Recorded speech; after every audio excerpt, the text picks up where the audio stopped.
Am I proud to be an American? Absolutely proud to be an American, and not just an American, but I also have the pleasure of working for the United States government as a civil service, and I have a great deal of pride in that, in serving my country in that way. You can keep your eyes right on me. You don't have to worry about me. Tell me about how Valley Forge fits into the story, in the history of the foundation. So when I think about Valley Forge National Historical Park, I go back about 25,000 years or so to talk about the arrival of the indigenous people as stewards of that landscape. And then you fast forward to the European folks washing up on the shores and how making that their home. And then you have this very significant event, which is the Revolutionary War, specifically the Philadelphia Campaign.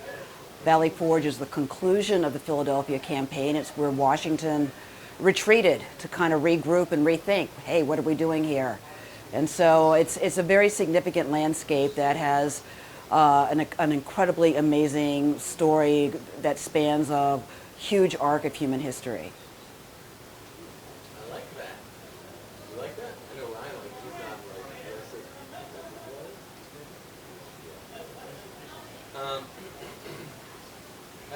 would you say democracy takes participation?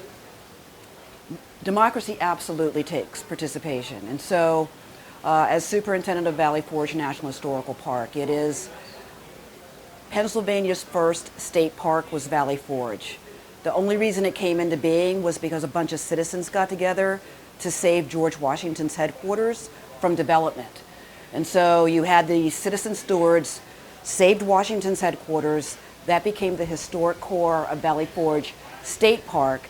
Valley Forge State Park becomes Valley Forge National Historical Park. And so I have firsthand knowledge of how citizen engagement, citizen stewardship absolutely results in amazing things happening. So, yeah, it matters.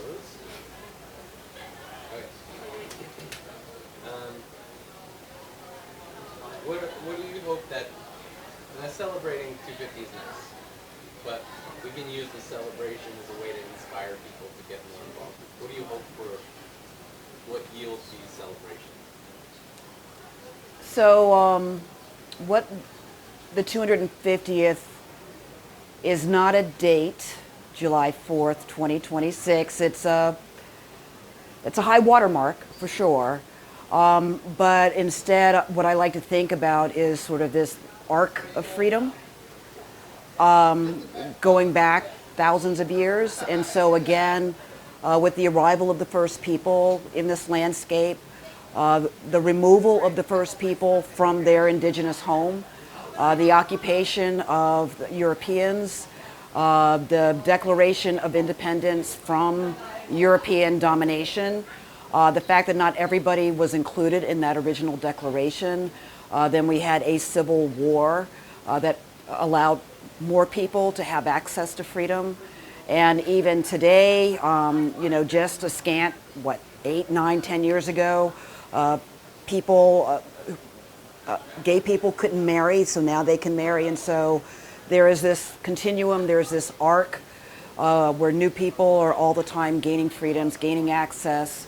And so that's what it kind of excites me the most, is that it is an ongoing American experience, an ongoing experiment.